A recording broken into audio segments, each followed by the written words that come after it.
Episode 188 of the Follow-Tonians. We are live. Eric here in Overland Park, Kansas. Ped in Old Swan, Liverpool.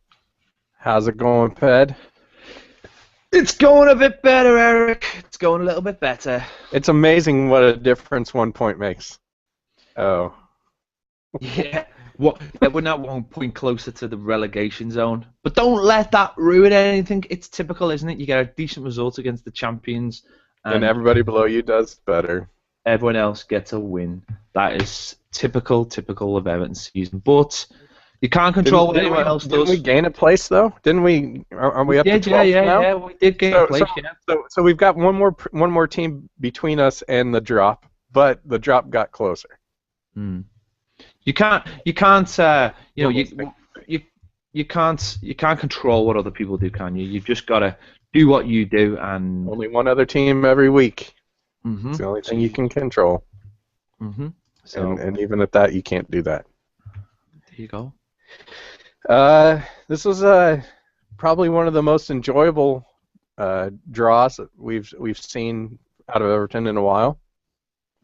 Usually, draws for us mean a late equalizer for the opposition and snatching the victory out of our grasps, and it's interesting to feel like we did on Derby Day, and it's about the only other time this year, and it's about the only time for a while that I remember a late equalizer feeling like a win for us.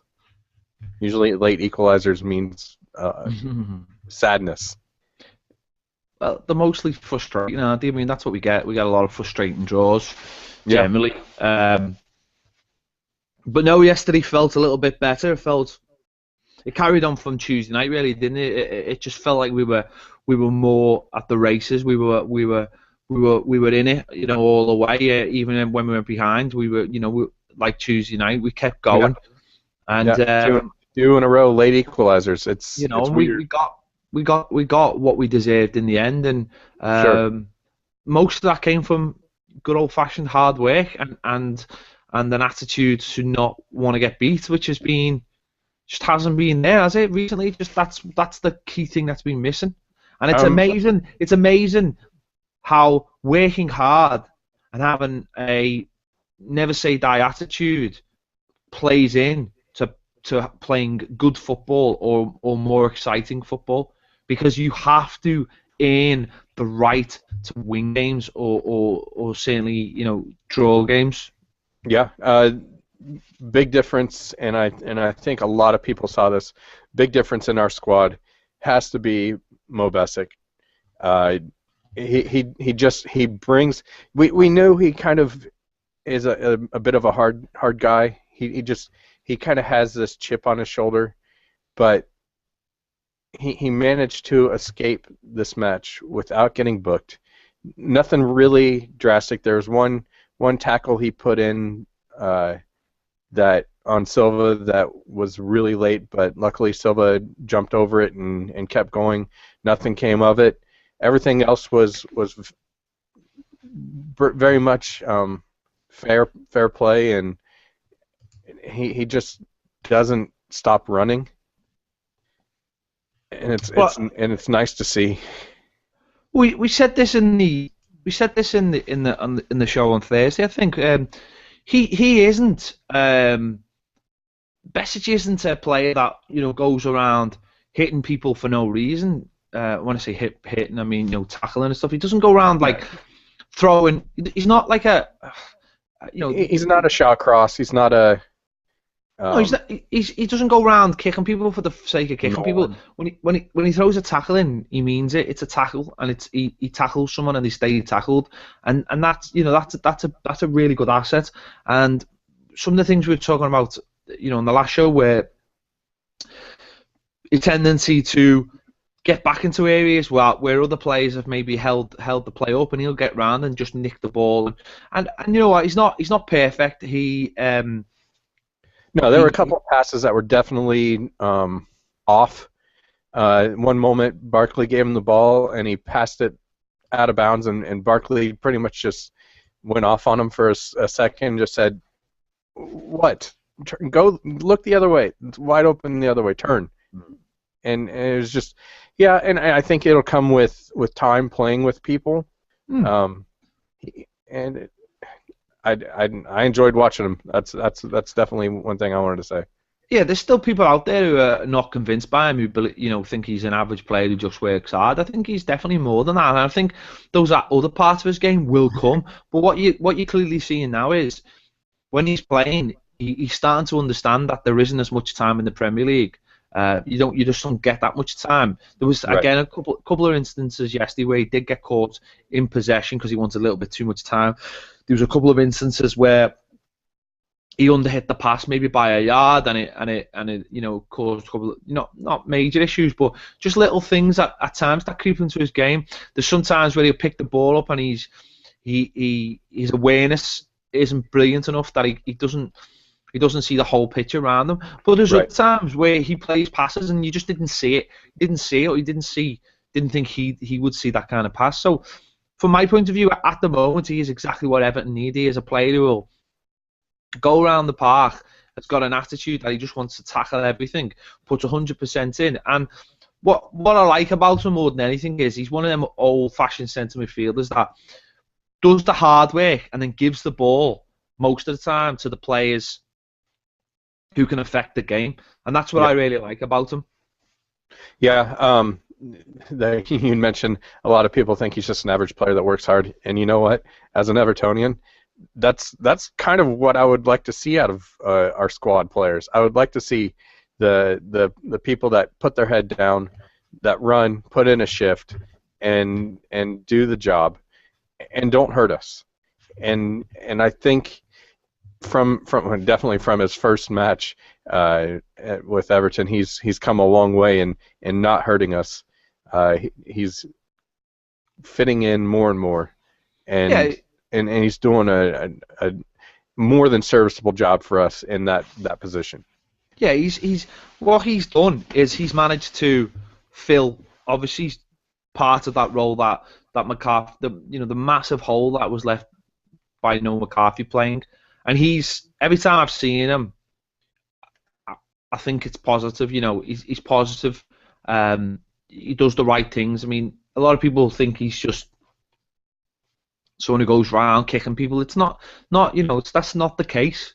So we're seeing a little bit more out of him every week, and he's starting to get better in that role every week, and people are starting to recognise that. But I just thought yesterday. I thought the whole team, especially second half, looked a lot more compact.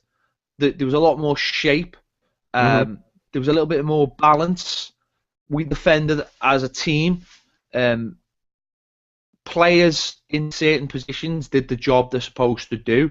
That means that the next person doesn't have to do their job, and it fell into place a little bit better. I mean, let's not say we were fantastic in this game. In the first half, we weren't brilliant. A little shaky.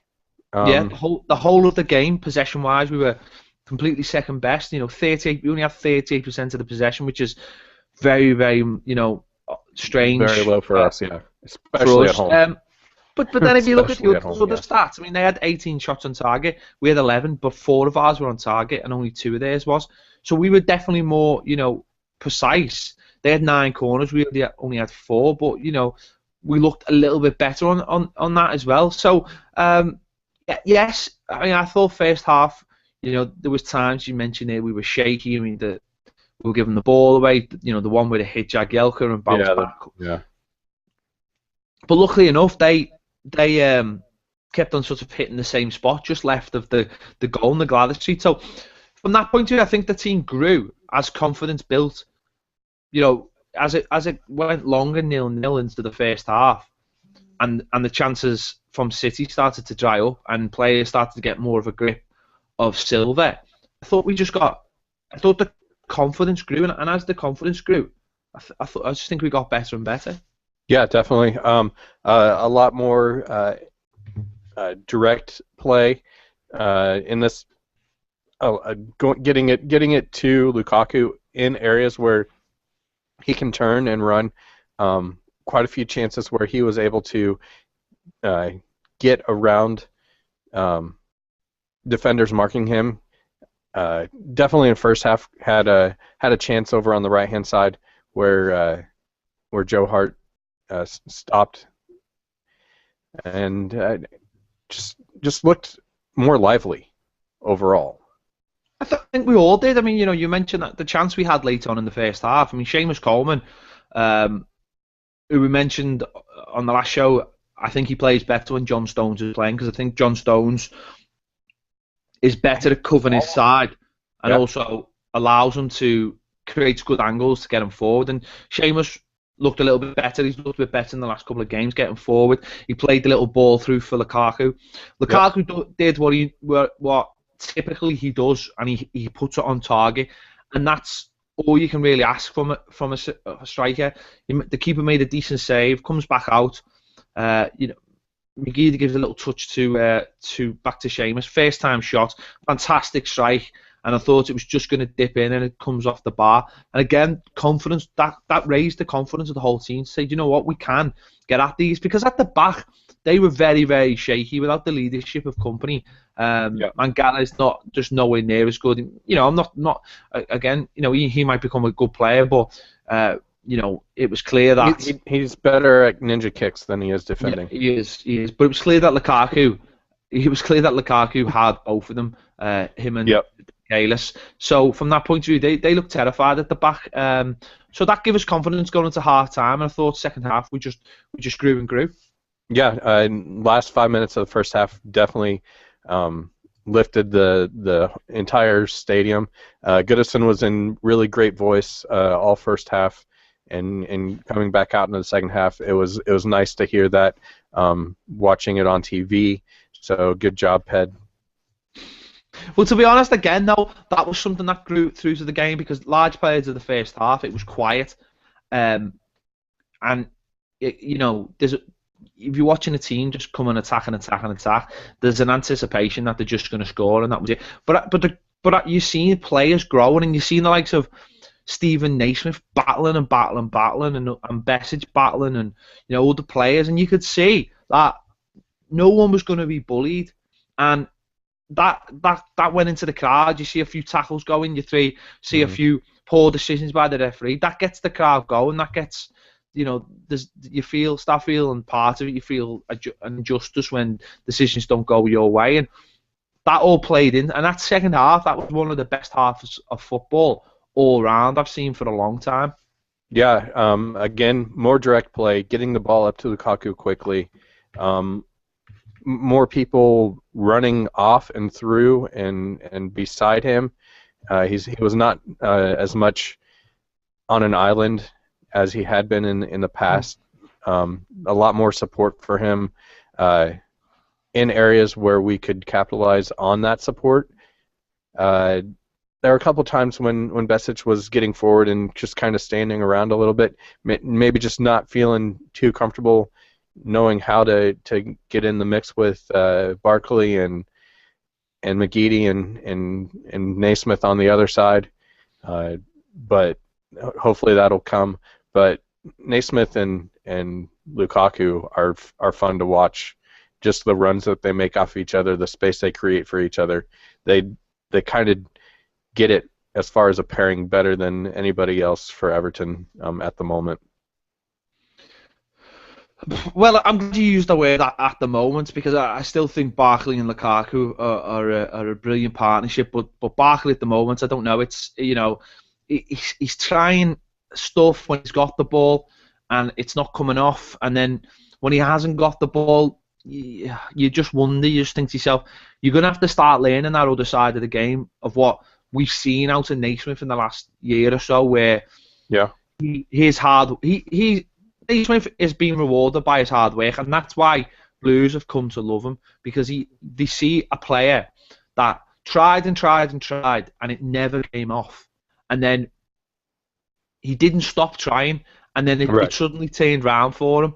Now Barkley's a player who has got the gift already, but he needs to start learning how to use it. Now in some games, that's so effective, but in other games he's going to have to realise that You can't always pick the ball up and bulldoze your way through, and you've got to be part of the team effort without being the star or the standout individual. You've just got to be a cog.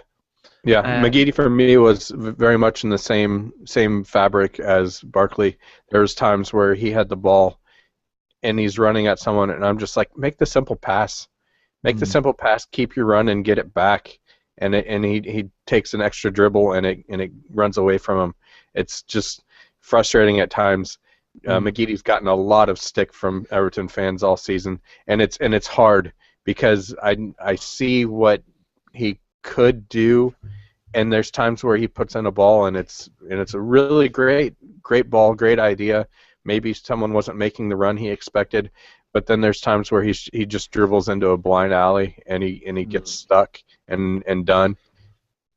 Blind alleys is probably the perfect expression for McGeady, because he does that a lot. He'll skip past the first man without consideration for what's coming after him. But Barkley, I don't mind Barkley trying things and it not coming off. I don't mind that at all. I don't mind that. What I'm saying is that when he hasn't got the ball, he's got to work harder. He's got to work harder to put himself in positions to win the ball back, to allow him to go and do these runs, because he doesn't do that. That's one of his biggest criticisms from a lot of people. And there are going to be games where things don't go for you, but you've got to, put the hard work in, or people are just going to say, well,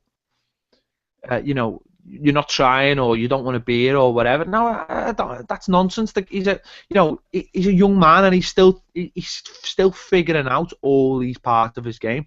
And generally for a player like Barkley, the hard work part of it probably comes last, where other players learn the hard work part first. And plus, someone like Naismith, he's had to earn everything he's got. He's Absolutely. hard work. He left a small club in Scotland to join, Rangers, one of the big two in Scotland. I thought you were going to talk about Rangers. I thought you called Rangers a small club. I'm not opening myself up to that.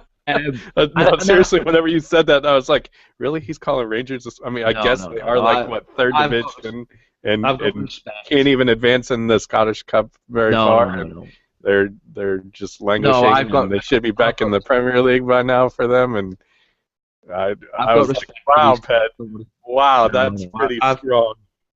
I've got respect for these clubs. No, and then he had to go to a big club in the right to play. Small. Shut up!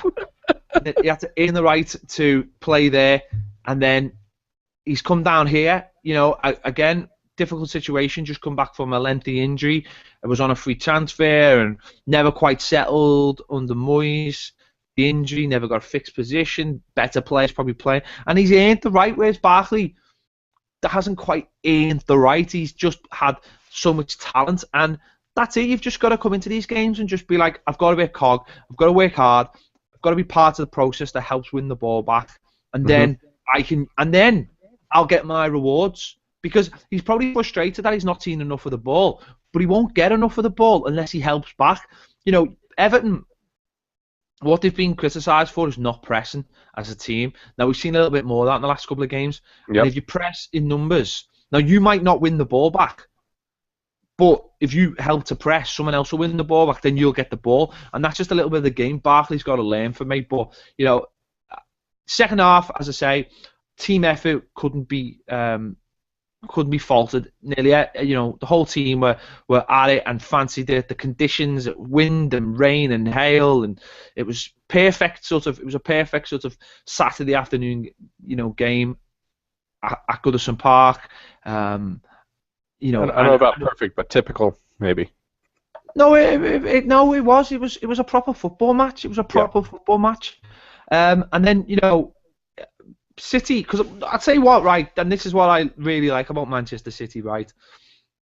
They've got players like Silva, and they've got players like Nasri, and they are supposed to be these, it's all about tricks, but they work so hard, and that's what I'm talking about with Barkley. They work so hard for the team to win the ball back and defend, and then they get the ball back to go and express themselves. And that's what I'm saying. It was both teams put everything in yesterday, and there was no real sort of slyness on anyone's part. They give as good as they got, and yeah, no ninja kicks to the head or back. Yeah, And we went for it second half, and again, you look at Lukaku, he gets up against Mangala again, just turns him inside out. Yep. Joe Hart makes a brilliant save. Again, what we see is I Lukaku saw hitting a the video. target. I saw a video from about where you sit, but ground level, right off of the post there, and it was going in. It was going to tuck Oh inside yeah, the yeah. far bar. Great, strong hand by Hart to get that on and push it wide because that thing was on target, absolutely, 100%. I've always said that about Lukaku. He hits the target nearly every single time he gets a chance. He hit nearly, he's always nearly hitting the target. So Yeah, we hit the wall a couple of times on free kicks. That was a little bit disappointing. But on some of those to beat Hart, you've got to clear the wall by inches in order to beat Joe Hart on a restart like that. yeah. So I mean, the margin of error is hardly anything. Defensively, second half, and you mentioned the number of shots they had and shots on goal and the saves that Joel had to make. We did a really great job of getting in front of shots, blocking them. Unfortunately, we did let them get inside of our box, inside of our 6-yard box, even a couple of times, and finally it came in and hurt us, and they were able to get on the board. It was a lot of passes in the box after we broke out, and then it came back handball on what's his face, but Zabaleta, and yeah, whatever. And to then, be fair, I thought Zabaleta was brilliant for that goal. Sure. I thought he was brilliant. Lukaku, we were breaking Lukaku at the ball. It was a great tackle, and then they broke with speed, and the goal was just so fortuitous in so many ways. I did think he was offside because I thought Besic just stepped up in time, but it's very, very close. They take the lead when for that large part of that second half we were having a real go at them. So yeah, I thought he was offside too. So did Roberto Martinez. But I was so kindly pointed out by a Kansas City, Manchester City fan on Twitter that I was wrong. So fair play to that. Nice. That's nice. I appreciate that. A guy I don't even follow.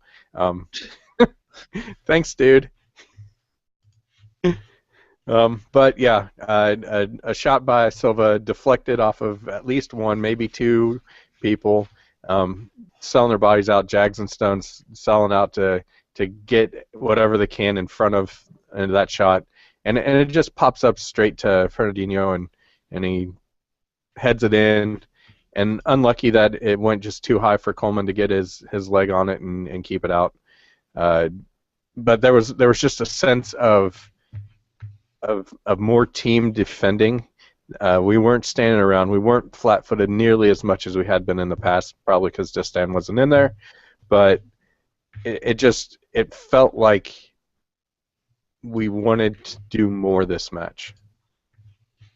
Yeah, the attitude was spot on, wasn't it? The attitude was, and it was a little bit like this on Tuesday night as well. We went 1-0 behind, but players and fans, had already decided we were going to keep going, and that wasn't going to be the end of the game. So everyone kept their head, and what followed, we deserved. We deserved that because we as soon as the goal went in, no one's heads went down, and we were like, yeah, okay, it's a little bit late in the game, but we're still in this, and we're still going to keep going for it and keep fighting for it.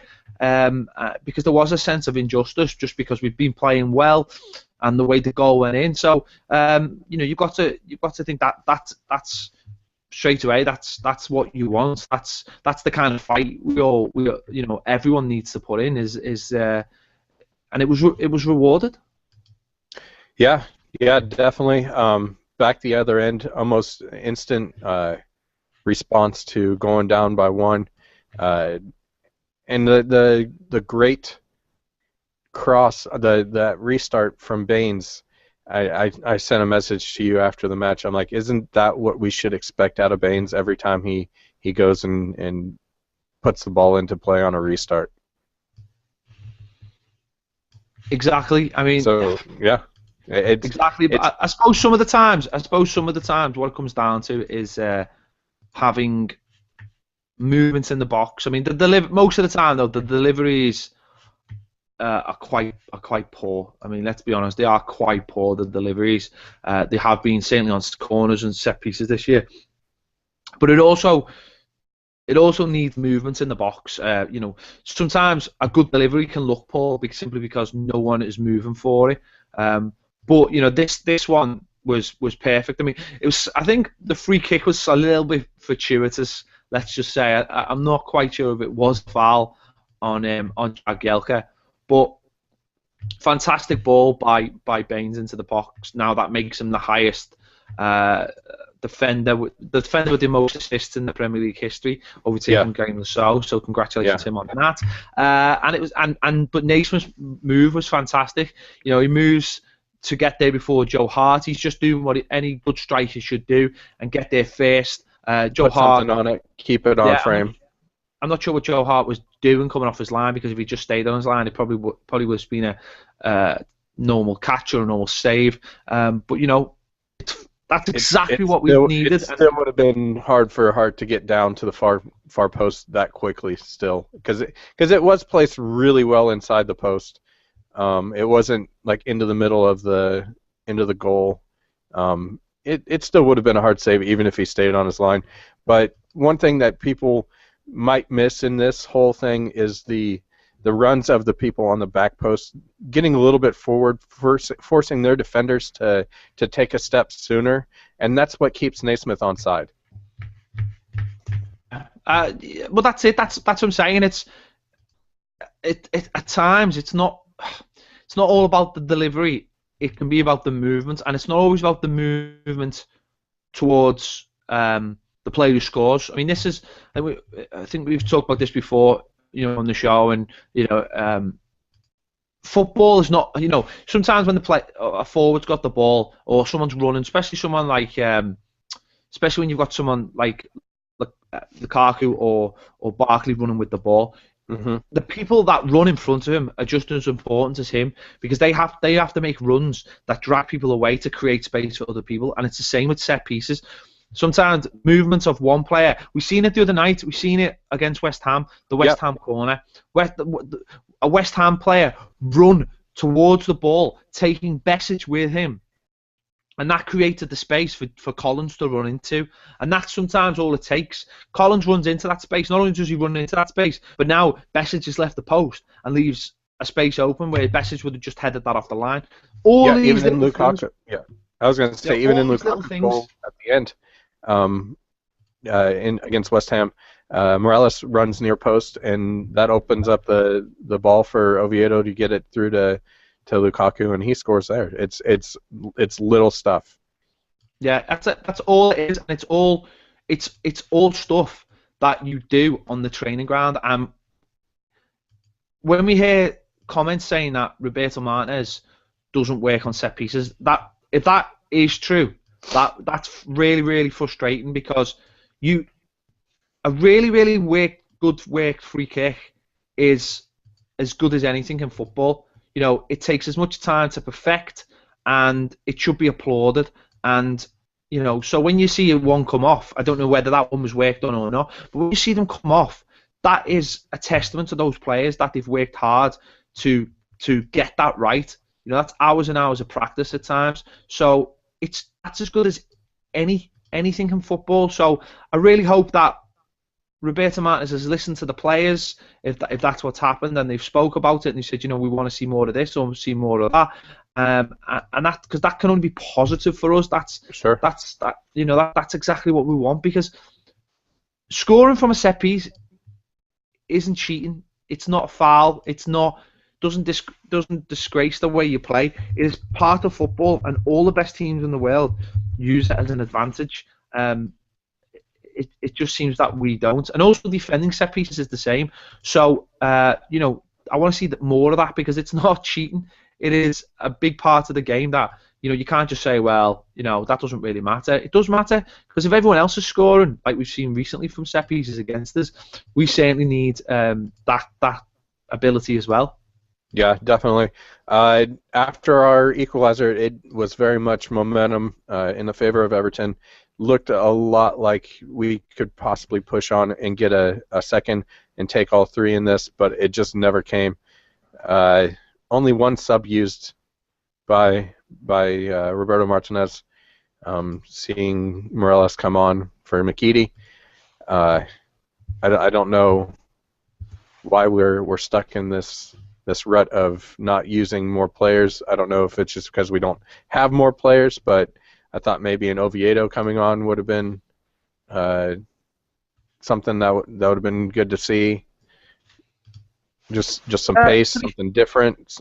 To be fair, I think he got it right yesterday. I don't think we needed to make too many subs, if I'm honest. I think sometimes when you're playing a game, just sometimes, we've talked about the unit and we've talked about defending as a group and defending as together. And sometimes, if you make too many of those changes, or you make one too many, then people's jobs become complicated. Whereas yesterday it was McGeady for Morales, it was a like-for-like sub. Yep. And you know, I think that was right because everyone knew what they were doing. No one really looked like they were flagging. I mean, Ross Barkley at times looked a little bit, but who are you going to bring him on for him? So I think Martinez probably got it right yesterday in terms of substitutions. I think that was, you know, the way you looked at it, because you make too many changes or you make the wrong change, then you bring someone who's not up to the speed of the game, because it was a fast, frantic game second half. That doesn't always work. That doesn't always work, and it only takes that one mistake by a player, and it's a completely different game. Yeah. One other thing I wanted to mention, you said that the foul on Jags was soft for the free kick that set up our goal. Was it any different than him getting bowled over in the box? And was it a foul outside of the box simply because it was outside of the box, and was it not a foul inside the box simply because it was inside the box? Because to me, that should have been a penalty. I at the time I thought it was a penalty, and from some of the penalties that I've seen around this season, I still think it's a penalty because what the player does is he jumps over him and he pushes him down in effect with his body. Yeah. Any difference in severity between that not given and the return leg against himself against Milner and the penalty that was given? What's the difference? Other than the outcome, the opposition, and also location, as far as stadium, and that's it, position in the tables and money in the bank. But and it comes down to all those things. It's we had to mention the referees at least once. Yeah, it was crap yesterday as well. Yeah. All right, I think that's pretty good for this match. Anything else you care to add on to it? No, I just thought it was a lot better. I thought we were a lot better, a lot more compact. I thought we were good as a unit. I thought Joel had a good game. I thought most of his kicking was quite good. It's quite clear that he's a much better kicker than Tim Howard, and I don't know whether that plays into the part of us going long a little bit more often, because obviously we did, and it suited us. So 100, a lot. Well, go back to the whole game, and it's 1,000 times better than the whole game. But an improvement on the West Ham game. So hopefully the confidence is building now. Yeah, games like this kind of give you a sense of hope for the match coming up that we're going to talk about, and the rest of Europa League knockout stages. So we'll take a break, and we'll be right back.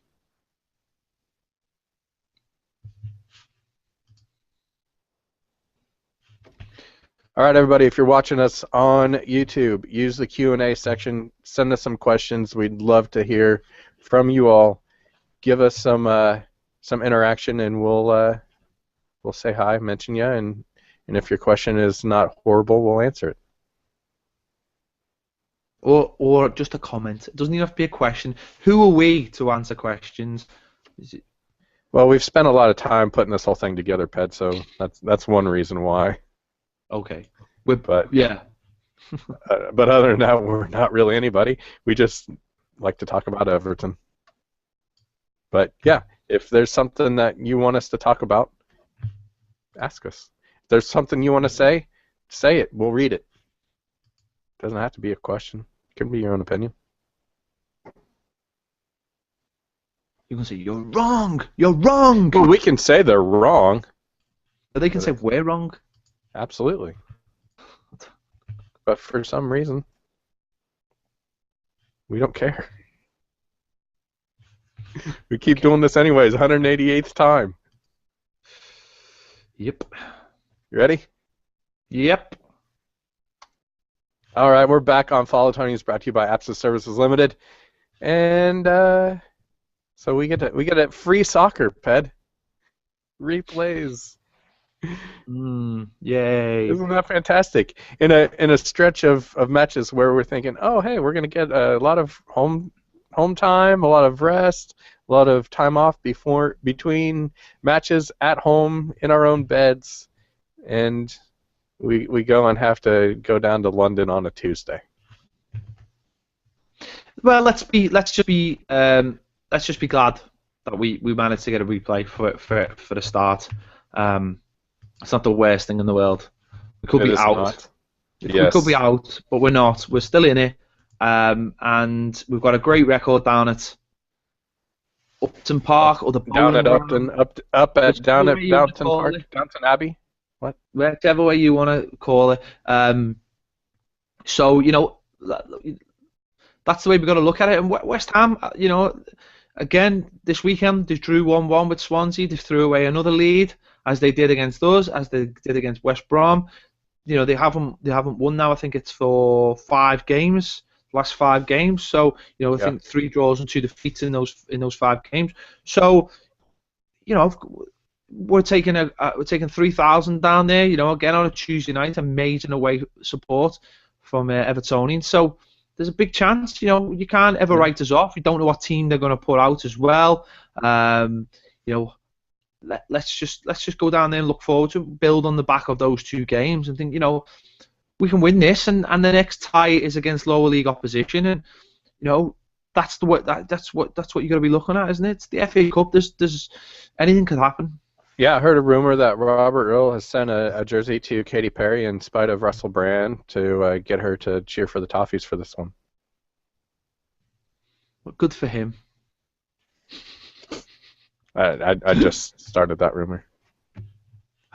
The least said about him, the better, I think. Okay. Russell Brand, yeah, he's horrible. So, yeah. Is that your extensive knowledge on West Ham? Katy on Perry West Ham, yeah. Kevin Nolan sucks. Hate him. Andy Carroll. They hate him as well. They hate him as well. West Ham fans hate him as well. Oh, they hate him. Oh, they hate him. Loads that couldn't understand why he played yesterday. They just really, really dislike him. He was pretty poor against us on Tuesday night. I'm not going to say anything about him because, things happen. But no, I mean it is going to be a tough one. Obviously, Carroll scored a good goal yesterday, and Valencia seems to be a good player. Downing's had a great season. The back 5 is pretty solid. Cresswell, Reed, Collins, Tomkinson, Jenkinson, Adrian, whoever's in there, they're well drilled. They're a good unit. I mean, that's what showed last week when they played us. I just thought they were organised when they played us last week. Simple as that. That's the stamina of these teams. They're going to be organised. I've heard some West Ham fans saying that they're not happy because basically they're reverting to type. Basically, they're just reverting to go back to a long ball team, and the reason they were doing so well first half of the season because of this, the way they played and having Sacco and Valencia, and they were scoring a lot of goals and it was good football. But now Carlo's back, it's just long ball, and I think hopefully that if they play like that, we'll be able to deal with it. I think it'll be tough, playing against Carlo. But I think we'll be able to deal with that a lot better than less than just an out and out footballing team. So I hope it's pretty similar starting lineup again. I think that's what we've got to build on from now on. That kind of spine for the rest of the season. John Yeah, Stones, I thought had a good game against Manchester City. He's a leader as well. You've seen him having a go at Joel at times about coming off his line and stuff. He's prepared. He'll shout at people if they're not doing the job. So keep that spine. We've got, I think, what is it, 6 days till the next game after that. So it's not, it's nearly a week till the game after that. So you got to throw everything into this and not worry about upsetting squad players. I mean, maybe I bring Morales back into the side, but his attitude's got to be a little bit better than I seen on Saturday. He seemed a little bit sulky. So maybe put Morales back in there and go for it. Simple as that. yeah. I would agree. The match against Man City, it seemed as though we came away without any knocks. Nobody was really grabbing at anything. So hopefully we can get into the recovery and come back and on shorter rest still be okay. Put out the same squad or very much the same squad, and play the same way. The long ball, the more direct for us, is definitely a lot more fun to see us getting at teams quicker. It's all about I mixing think, it up. yeah, absolutely. And it's at Upton Park. It's an elimination match, and the longer this thing goes without a goal, things are going to get tight for that home team before it gets stressful for Everton being away now. So crowd might get a little nervy and start getting on their backs, and hopefully we can nick one. Or I don't see this being a total domination for either side. It's definitely going to be very calculated. I say, we've been mixing it up. We've been changing the way we played the last couple of games. It's not one-dimensional, but also it's not, just passing for the sake of passing. It's if there's a ball on, if Lukaku makes the run, then you try and hit him. You try and hit him early, and you try and get him into areas where he can hurt the opposition. Because there's no, well, obviously we all know what we've seen pretty much all season: pass, and then we either lose it or we give it into places where Lukaku doesn't want to be. And that's it. All we want to see more of, really, is there's times when Lukaku has the ball outside the area where you want to see him in the area and have players like Barkley and Morales doing that job. And if that clicks back into place, then we will be a hell of a lot of better side. So, let's hope that we start seeing that. And as I say, it's confidence, and also, I mean, let's eradicate this myth as well that this is a new thing for Roberto Martinez. Last season, some of our best performances were playing counter-attacking football, being a little bit more direct at times.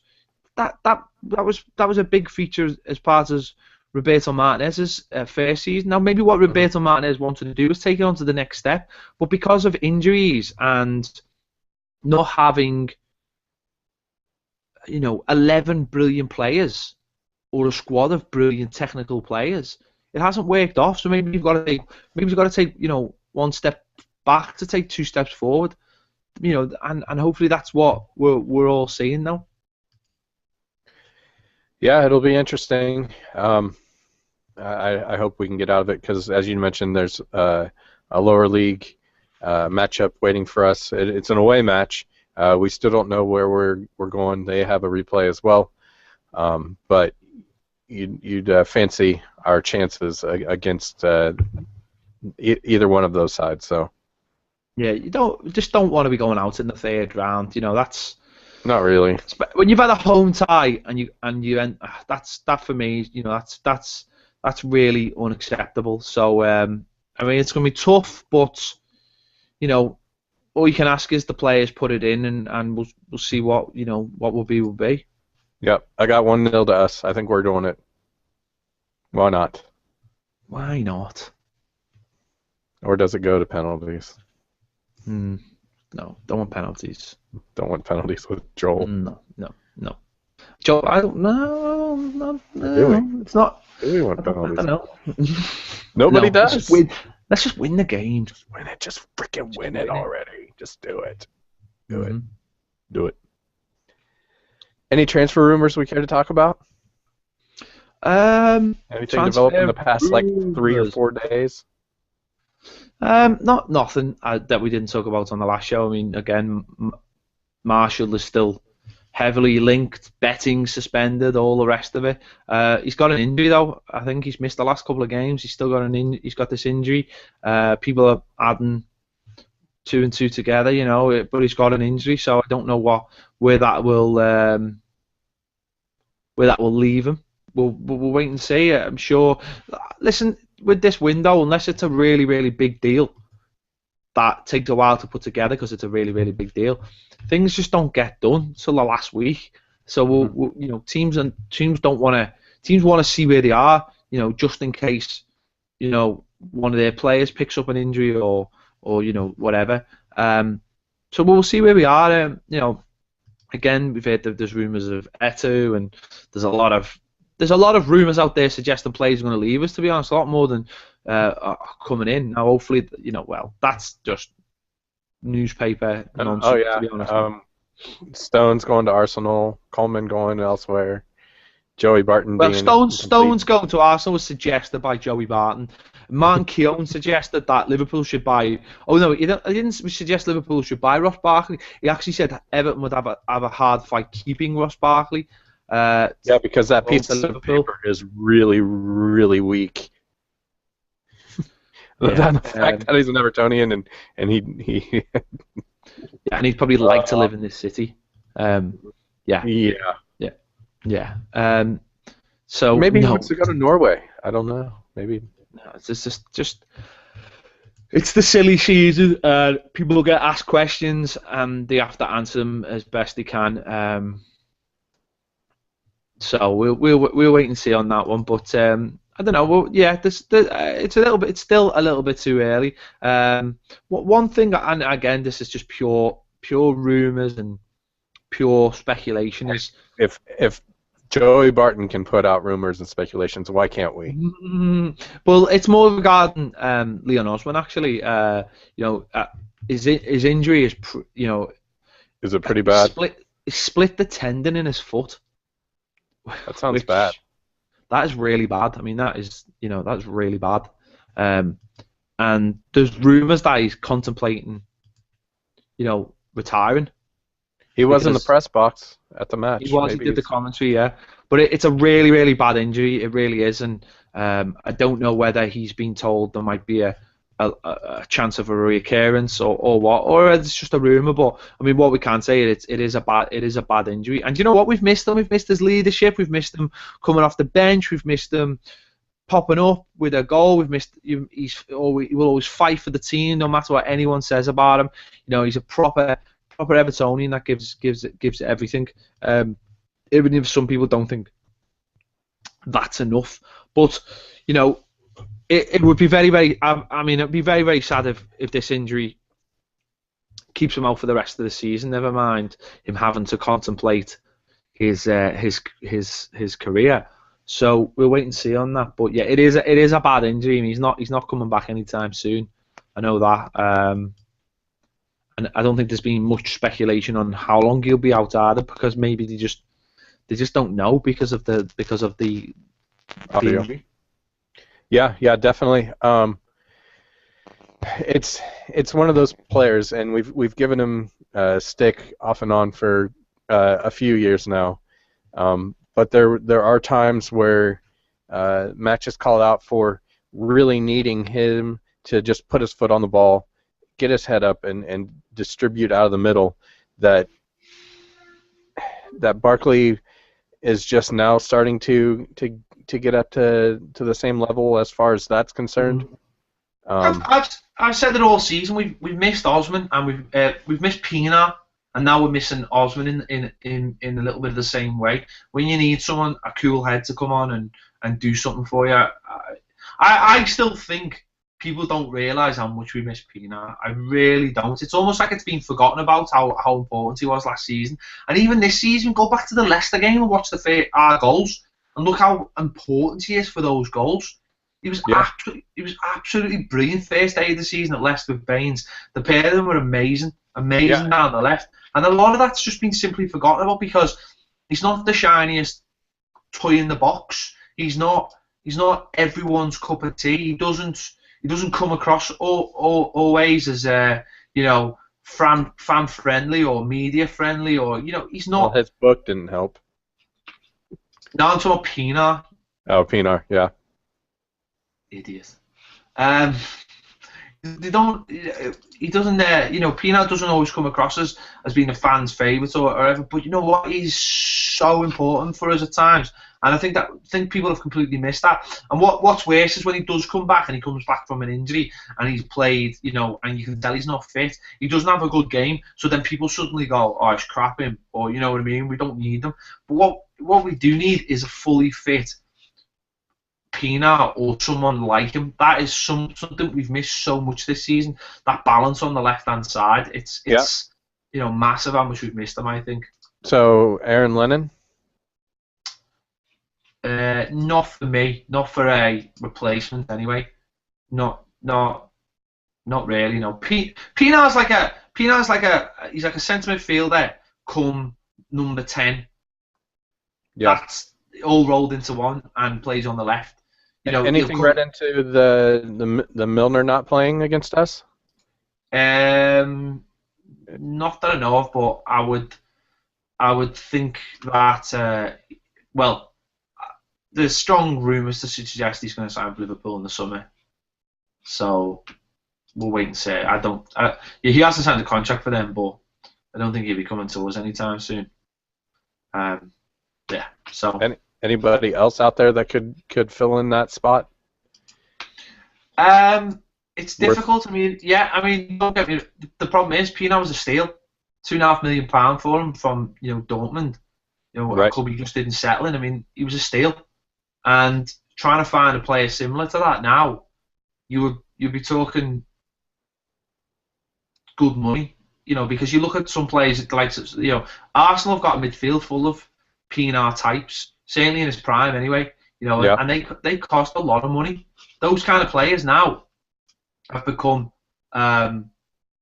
some of the most highly sought of players now in football. This midfielder who can defend, link the attack, and can play in 2 or 3 positions. It won't be as easy to replace them as it was to find them, honestly. But I'm sure there's some out there. I'm sure there's some. You look at the players that the likes of Southampton have bought. Look how well they're doing. They've just gone to Old Trafford and beat Man United 1-0. They have shown that if your scouting is good, that you can find them. It's just finding them before someone else. And that's the thing. There are players out there that some of the top teams don't deem big enough names to put in their team straight away. But what we've seen from the likes of Southampton and Newcastle as well is their ability to go out and find these little gems that you can buy for £2 or £3 million. And that's the level we should be starting to look at. Not saying just to go out there and buy someone at cheap, but there's a lot of really, really good players out there that other teams just haven't picked up on yet. So hopefully we can find someone like that, because I generally feel that we've got to replace Pienaar as a footballer, because I just think he's brilliant. Yeah. He definitely has the qualities mentally that we need in that position. It's just unfortunate that the body doesn't seem to be holding up and able to do what it needs it to do, what he needs it to do. Which is just life, isn't it? At the end of the day, it's just that's just life. At the end of the day, one way or another, it happens to everyone in any professional. Unfortunately in football, you get to your mid-30s or your early to mid-30s, and unfortunately with him, it seems to be something that he can't shake off either. It's just becomes, it's just recurring, or even that he'll come back and he'll pick up a little knock and he can't shake off the little knock. Um, it's annoying, very much annoying. I mean, other players have like injuries all their career, but he's just going through a really bad spell at the moment, and it'll be interesting to see if he comes out of it the other end. To be honest, certainly at Everton. Yeah, definitely. Any other team news or anything else we need to mention? It's kind of hard whenever we just did a show like 3 or 4 days ago. No, I don't think there's much apart from that. I don't think there's really much going on. As I say, the papers are all full of rumours suggesting our players are leaving. But again, why would players be leaving now? Why would Everton even entertain the idea of players leaving? Because we need all our good players to get us out of this position, and they all need to get us out of this position. I definitely think if we weren't still in Europa, it might be a little bit different. But having that tie coming up here in a month against the young boys, there's more reason to believe that we are more stable from a competitive standpoint to keep players interested. I would think if we were a little bit further down the table and didn't have that, then maybe the likes of a Morales or a Coleman or something like that might be looking to move on to somewhere that's more competitive. But I mean, it's only a couple of months removed from us finishing 5th and doing really well, and I don't know. I don't think that's something that I'm personally worried about seeing a lot of players exit. So no, it's one of the things, isn't it? As well, it's it's the first thing. Players will always complain when teams are not doing well, and they'll say, "Oh, I'm not signing." You hear players say, "I'm not signing a contract because I want to play in the Champions League," and you're like, "Well, yeah, but you're part of the problem. You're part of the reason this team isn't doing well." So, right. Players need. Certain players need to pull a finger out. If they have higher expectations of wanting to play in different places, then do it here. They've got to prove it, haven't they? Really prove it to us that that they can do it. So listen, players will always come and go at a football club. It's just about making sure you replace them with players who are just as good. And as I mentioned before, there are players out there that I'm sure are out there that could come and play for Everton. As I said earlier, Southampton are a perfect case. They lost 3 or 4 of their players in the summer. Everyone thought they were doomed. The new manager came in. He identified the players he wanted to buy. He didn't pay a fortune for them, but he paid decent money for them because he had decent money. He went out there and just, went out there and look at them now. They're doing really well. They're basically doing like what we did last season, in effect. They're this season's equivalent of us, really. But those players can be bought. You've just got to find them. Yeah, hopefully we do, because we've got quite a few injuries still. We've got quite a few players that are aging out that we just need new blood, young blood, a different feel to some of the role players. I think our first 11, save for McCarthy, are all healthy. I guess you could probably throw Howard in there too. But it's that next level. I mean, we're definitely not as fortunate as Man City to have 22 players that can all compete and push the person in front of them from an understudy standpoint. But we do need to bolster our squad before the second half window is closed. So it would be nice, but we'll just have to wait and see. It would be nice to have a few more players in, but we get what we get, Ped. Yeah. All right, everybody. Can I just say one more thing before we go? No. Yes. Undefeated. Well, Justin Bieber's been a fan. Oh yeah. Okay, well, I don't know if that was worth interrupting me to say, but everybody, thank you so much for listening in, interacting, and following us on Twitter. We'd love to get any feedback, all feedback from you all.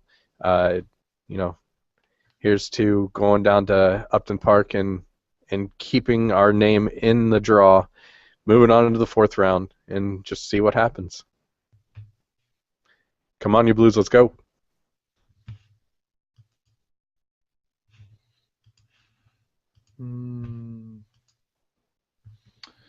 Oh, thanks for the questions just now, We're still on Dave. I know YouTube. I'm saying, Dave. Okay. Thanks for the questions. Like, no, you've missed the show. We've basically answered the first one regarding Marshall. So Um, so and the Phil, just go back and listen to it, and you'll get your answer. and the follow up. Oh, and follow up. Do you think that Howard has played his last game as a Blue?